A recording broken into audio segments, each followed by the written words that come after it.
Yeah, feels good to be back in your faces for another season of the show. I feel good. Ba-da-da-da-da-da-da-da.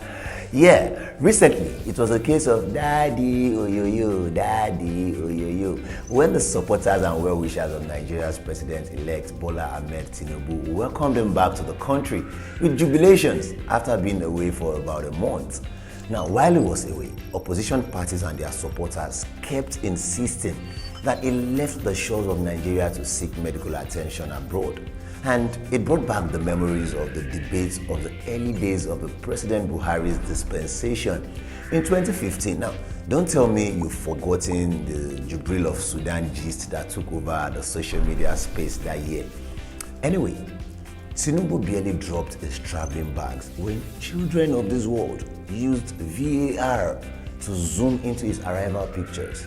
Then medical terminologies began to fly around to explain what the subject and focus is. However, Tinubu has told everyone who cares to hear that he is ill and hearty. It's a case of, now me get my body, nobody you go tell me say something they do me now by force. I say nothing do me. He has since then moved to the defense house in Abuja.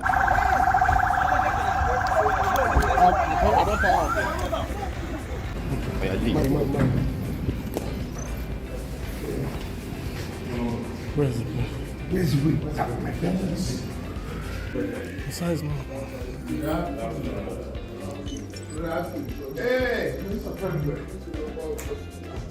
I'm alive, sweet soul. My brother, hustle.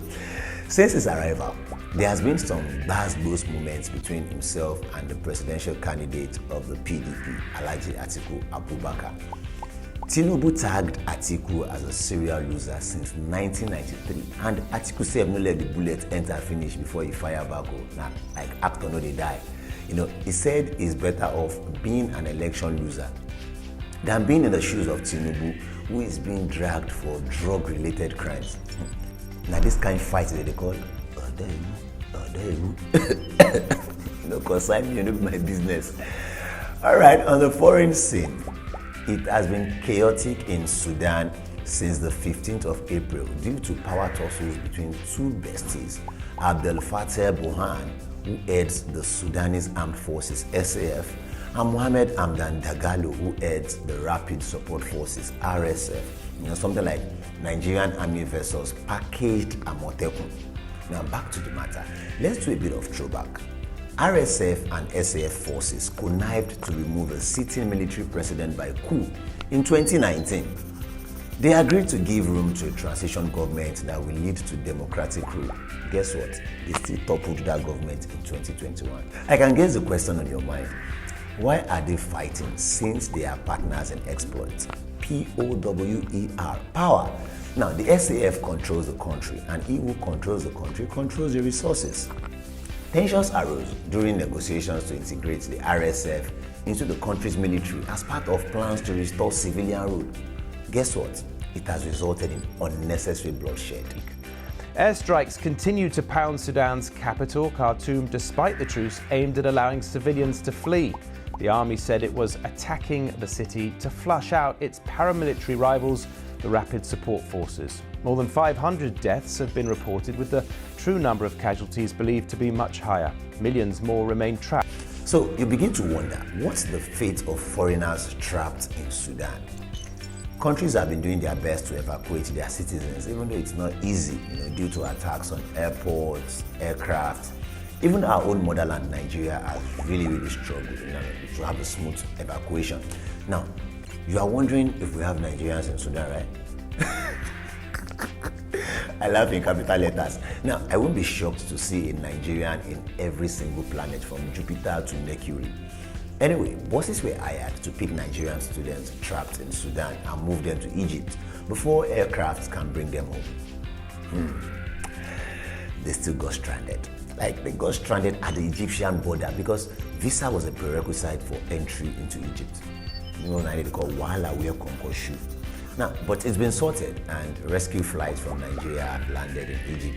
No place be like Omo. I tell you, you say open eye, you open your koro eye, you go Sudan. That one said Najapa. All right.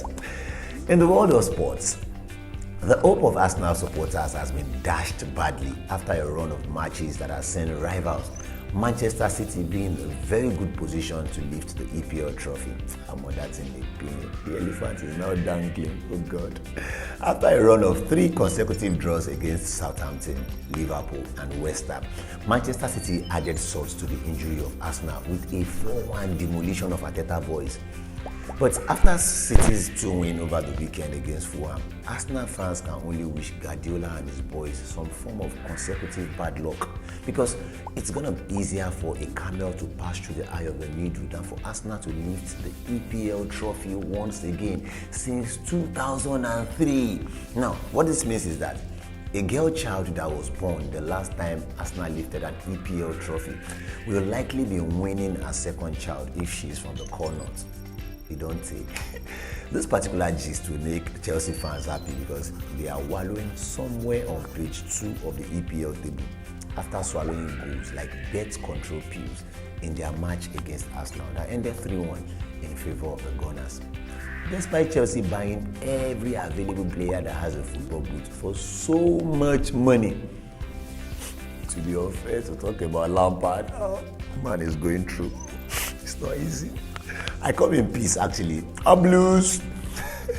See you on next week's episode of Recently. Don't forget to subscribe to my channel and remember to turn on your notifications. Catch ya.